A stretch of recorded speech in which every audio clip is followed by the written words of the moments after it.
Hello and welcome to the Place to Place podcast. I'm Claire Dewhurst, the director of City Nation Place, which is the forum for place brands and place marketing.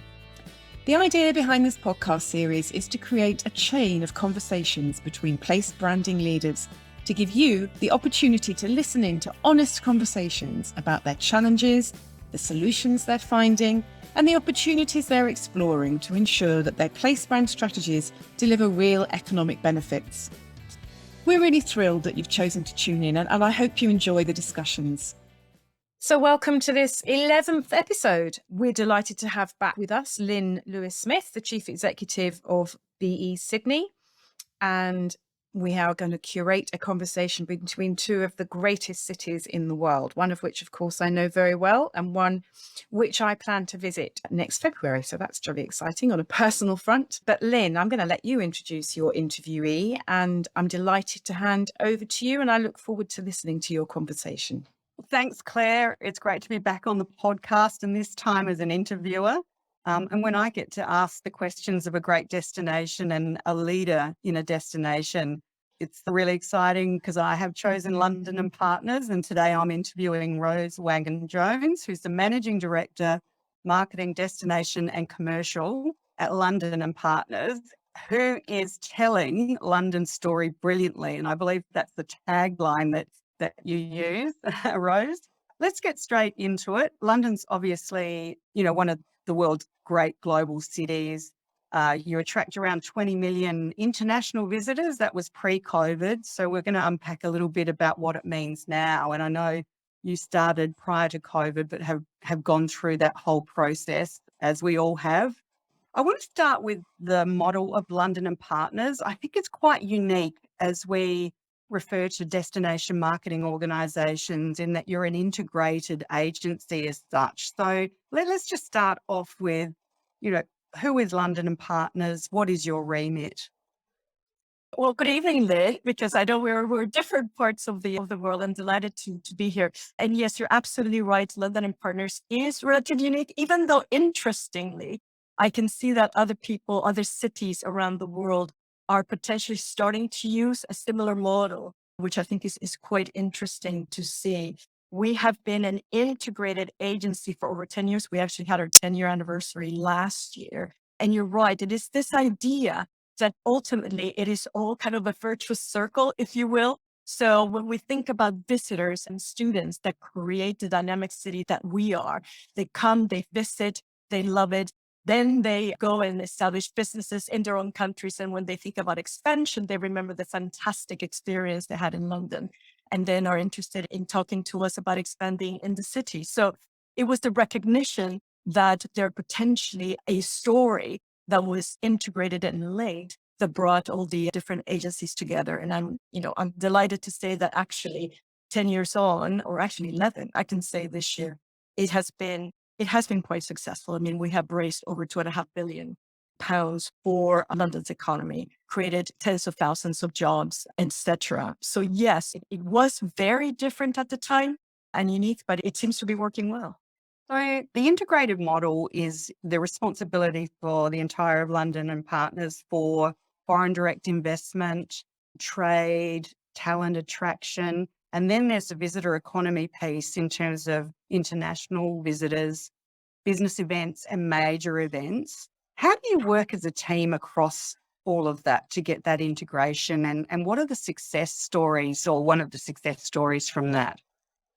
Well, I think you summarized it really, really, really well. I think that the main thing is that we have one aligned objective, and that's about the economic growth and destination management for London. And all of these areas, whilst they may sound different, actually are in the service of the same objective. So there is that commonality. So that early alignment, I don't think was that difficult. I think the challenge over the years has been about how do we deliver that? How do we measure on the softer side? How do we bring all those different cultures together? Because it did feel quite different when we think of brands like Visit London and thinking about tourism and destination with a more seemingly serious area of the trade and investment.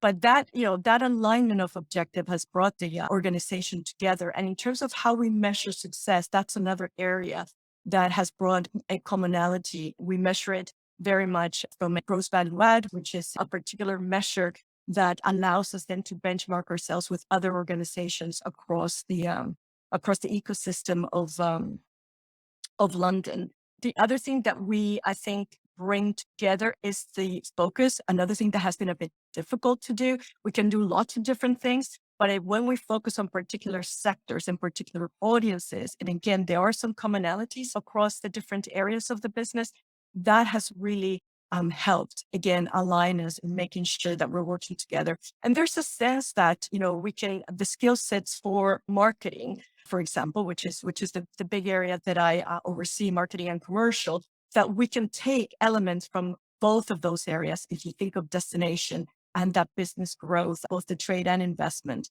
there's some things that we can learn from each other in terms of approach, whether, we can think of it as different audiences, but the principles remain the same. So that, again, it's that commonality that brings everything together. Yeah, that's fantastic. I think, internally it's that integration and working towards that common goal. I think that's a great success story. Partnerships are another thing. And what I found interesting is you're partnering with essentially a competitor in Paris, right? So we call it co-opetition. And I think it's a healthy way of working. And we've just signed an MOU with Tracy Halliwell from London and Partners. So we're going to be working very closely with London and Sydney to uncover all sorts of different things around the business events sector. So the partnership with Paris, just tell us a little bit about how that came about and what's the benefits that you've seen from that partnership. Then you're bringing me back to literally when I started at LMP and actually my first interaction with City Nation Place, because Alice and I were at the conference literally, I think 3 years ago to the day, talking about this. And I think you touched on the one thing that we talked about 3 years ago, which funnily enough, I think has evolved. But anyway, let me go back, because when I think at the time, the biggest challenge, honestly, was that competitive sense.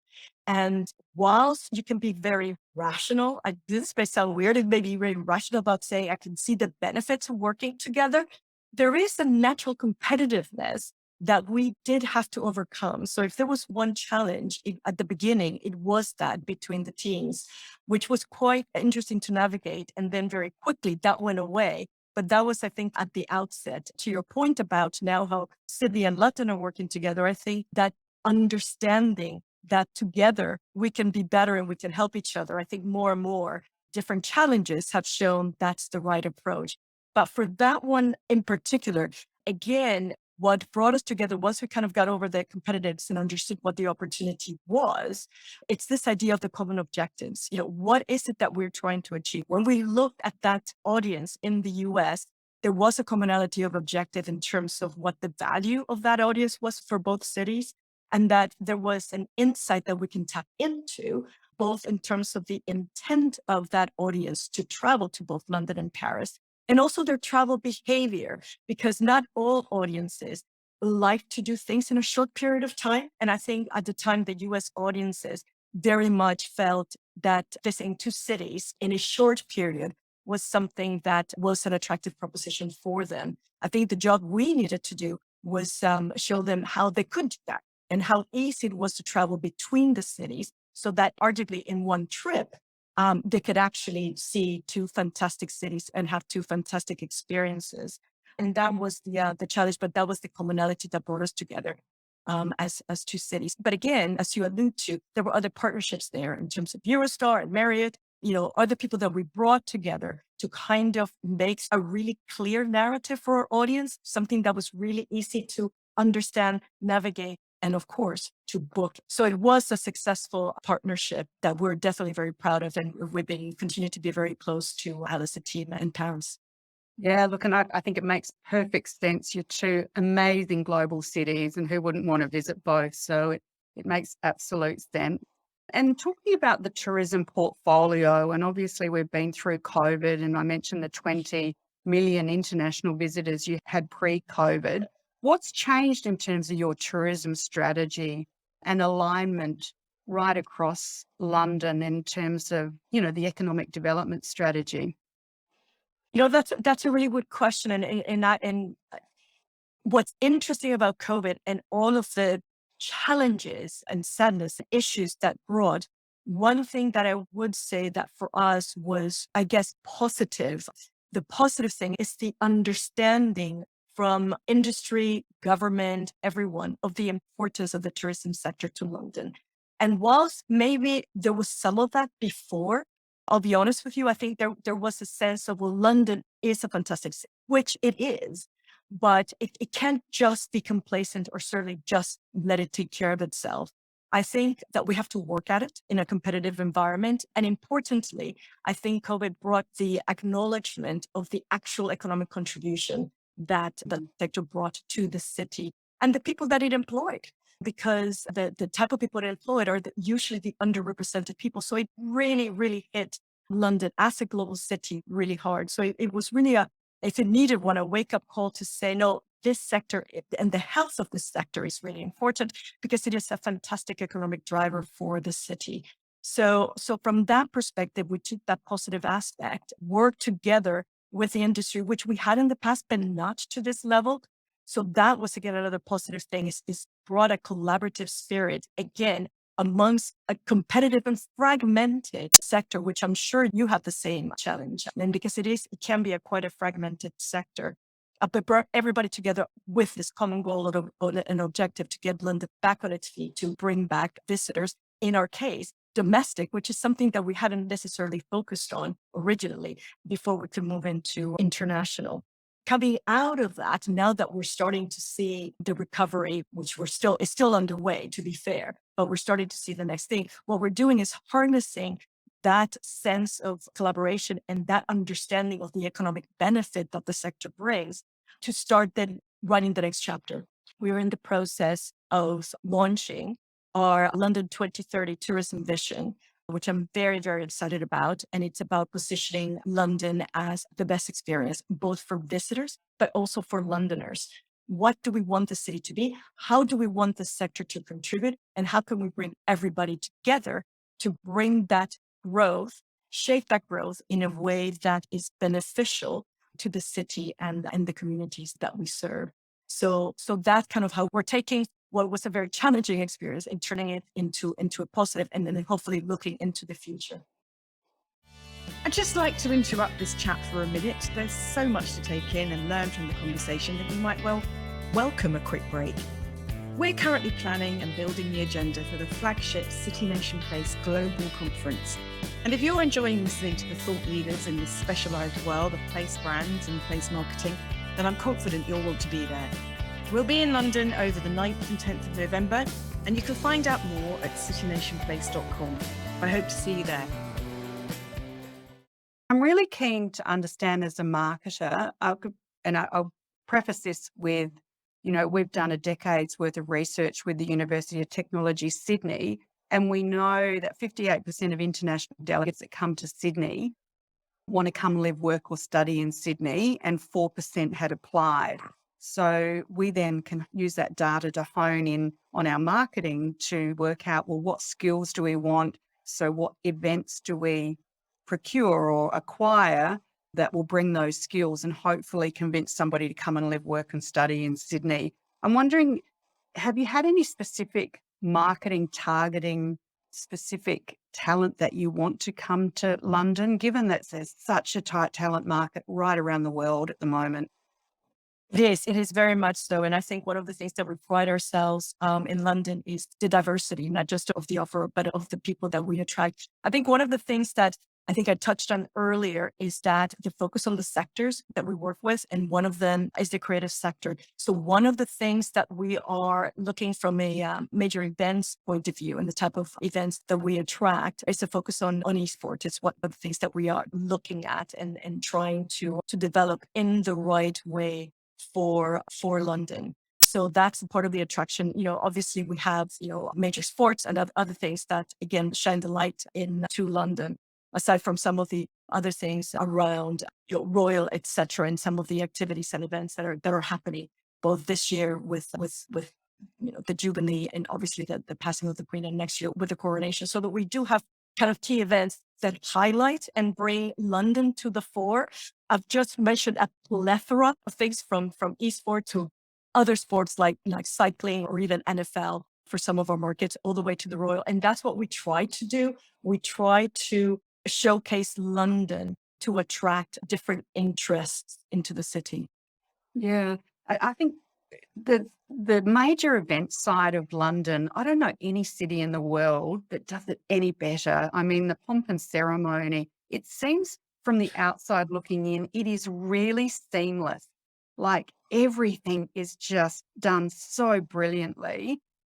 We, in other destinations, we're trying to cut red tape to get this done and that done. What can we learn from the years of experience that London's had putting on major events? Oh my goodness, that is a very hard question. First of all, thank you to make it seem like it's also seamless, because you absolutely know that it's one of those things. That we're under the water. Yeah. There's a lot of movement and practice. I think one of the things that London does very well, and I think that was showcased recently with the unfortunate passing of Queen Elizabeth, and that is our communications network. So it is about convening the right people very frequently, I guess I would say, to then understand the impact on the different areas, from policing, all the way to the parks, all the way to transport. And that's something that I think London does quite well, so that not just when you're looking at it on TV or broadcast, etc., it looks seamless. Actually, the experience on the ground is as good as it can be. And within that, because there are set groups that communicate and coordinate on an ongoing basis and pre-plan, those groups come together to then do learnings from the events and what can be improved the next time. So it's having those set coordination groups coming together and then pre-planning and scenario planning that I think is one thing that London does quite well. And the one that I've definitely lived through is, like I said, this recent one. And I think that was a great example of how we came together with a plan, and then we executed the plan quite well. It was phenomenal. Everybody that I spoke to just could not believe that something of such grandeur and just, heartfelt on the streets of London could pull together at such short notice. But I gather there was a bit of a longer lead time, but it just looks seamless and it was just beautifully delivered. So well done to everybody that coordinated. I'm sure it was a lot going on under the surface. That's exactly. for sure. It was certainly a proud moment for London. A sad, very sad moment, Yeah. but a proud moment for us to show. Yeah. Well, as a Commonwealth country, we were right there with you. There's no doubt. I want to talk about customer behaviour. So, moving through COVID, there's this stickiness of people still working from home. Our central business districts aren't back to full occupancy. People's travel behaviour has changed. What are you seeing in the global marketplace? What do you think is changing out there that we as marketers need to be aware of? I personally think this is here to stay. And it's about, you touched on talent earlier. So how do we then adapt? Because it is our ability to serve that well that will then attract and retain talent, not just attract them from the outside, but within our communities as well. So, that just means about having the right technology, having the right benefits, and the ability to not just have that hybrid work, but also hybrid events, etc. And just look at what the opportunities are from an events point of view. There is a sense, certainly in London, that a lot of face-to-face is coming back. But the idea of hybrid, what it does allow is more people to participate. So I think people do appreciate the benefits of face-to-face, whether that be at the office or at events. But having the opportunity of doing both, I think it's also understood, and being able to facilitate that, I think, is key. So from my perspective as marketers, is having that right narrative. I mean, there's a question from an office perspective, I guess, what that means for different corporate cultures and whether or not you can have a strong culture. Particularly London and Partners has a very, very strong culture as an organization. So it is a challenge, again, on our organizational level, of how do you maintain that and continue to evolve that in a positive way when interactions are a mix of both face-to-face and hybrid. What are you seeing then? Oh, absolutely that. I think the hybrid gives you an opportunity to broadcast more information on your destination to a broader audience. We've certainly seen that at the height of COVID when face-to-face meetings went fully virtual. We were able to broadcast Sydney to a much greater audience than we could have if they were here face-to-face in Sydney. The digital opportunity just accelerated. So the fact that, our hotels or our experiences or tours, whatever, you can start seeing it online. And the trend from our perspective is that rather than saying this is replacing it, what it is, again, thinking back on experience and what we want London to stand for and to deliver, this is almost about the pre-planning. So think of it as part of the customer to say, okay, this is a taster. So how do you incorporate that as part of the customer journey for inspiration and planning and then booking? So then they, rather than say, oh, now that I've seen, a tour, a video, something, I'm not going to come. Actually, we're not necessarily seeing that. And I don't think we need to look at it that way. We need to look at it as an opportunity to having another tool in our toolkit to inspire people to say, this is what it looks like. Now come see it in real life. In addition to having, unique events to say, you need to come and you need to come now because this is the opportunity to see it face to face. And what about the leisure traveller? What new experiences do you think that they'll be looking for? And I take it from the perspective of, when we opened our borders, I think the whole of Australia left Australia to go to Europe and London and the US and other parts that were fully open. We couldn't wait to get on a plane and go and just have that experience of being in a new culture or a different culture and food and beverage and all of that. And I think lifestyle and looking after yourself is a big one that's come out of COVID too. People are looking for places to go and just rejuvenate as well. What are you seeing? We're definitely seeing that. And but one of the things for London is that in the past, we always focused on international and getting those fantastic tourists from Sydney to come and see us.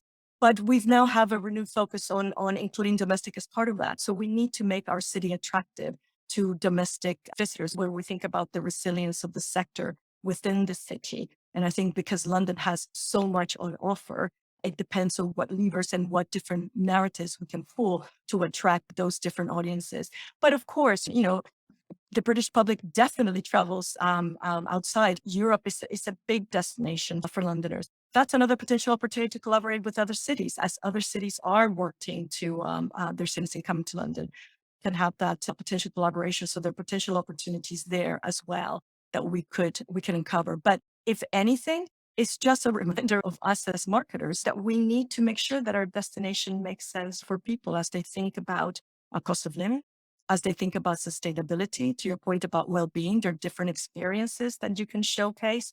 So we just need to be really, really conscious and keep up with what our audiences want and expect when they come to visit us so that we can make sure that we're delivering to them. Yeah, I think sustainability is going to be a big one as we move forward over the coming years. My final question to you as a leader, and with destination marketers all around the world, what do you think is going to be different in 2 years' time? What do we look forward to, or what are the couple of challenges that we might be facing? Maybe we should end on a positive note.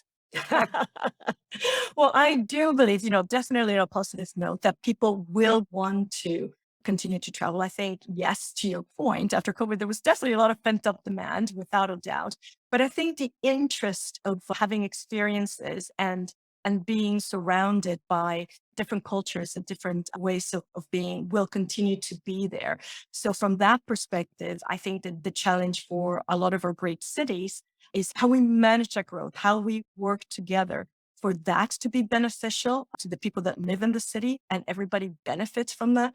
So from our point of view, again, with the tourism vision coming up, there's certain things that we're saying. I think sustainability is something that is going to be really, really important. It's probably business tourism is probably a bit ahead than leisure tourism on that. But I do believe that leisure tourism will come to that. So it's going to be really, really important for us to be ready and get the sector ready for that to deliver and make it easy for our visitors to choose the right thing, to make the right decision because they want to. But right now they may not have the right information or they may have conflicting information. So that's a big thing from our perspective. And then certainly particularly for London is embedding the role of the industry in society. I think that's a big one as well in terms of how we benefit. The fact that we have tourism and a healthy tourism industry in London means that Londoners enjoy a fantastic array of culture and restaurants and dynamic hospitality that really comes out of having a healthy tourism sector. So it is, benefit all around. So we cannot have a dynamic, cultural diversity without the benefit of tourism. And then the last thing I would say is that one of the things I'm quite passionate about is how we measure success. So we take all of these different elements and volume and spend. I'm sure you may have heard of those metrics before. That is important because there's a resiliency to the industry. And I'm hoping that we will move to a broader set of metrics that include probably more values-based success metrics, whether, all about the experience, both of the talent and employees, but also of the visitors. So we will move, in addition to volume and spend, it is about these things about promoter score or the carbon efficiency of the visit. So all of these things, I think, coming together to hopefully showcase and deliver a really sustainable and inclusive and fantastic experience for visitors and communities alike. Oh, Rose, I think that's such a brilliant place to finish the podcast with some really great insights there from you. I've really enjoyed our conversation. Thank you so much for doing this, and we look forward to paying it forward to the next destination. Thanks again. Thank you, Lynn. It's been a real pleasure. Thank you. Thank you so much. Thank you, Lynn. Thank you, Rose. It's such an honour and a pleasure to be able to listen in on these podcast conversations with place branding experts and marketing leaders, just sharing so many ideas, and it's really good to have you. So thank you both very much. And I'd like to thank our audience for listening. And I look forward to welcoming you back, Rose, next time on episode 12.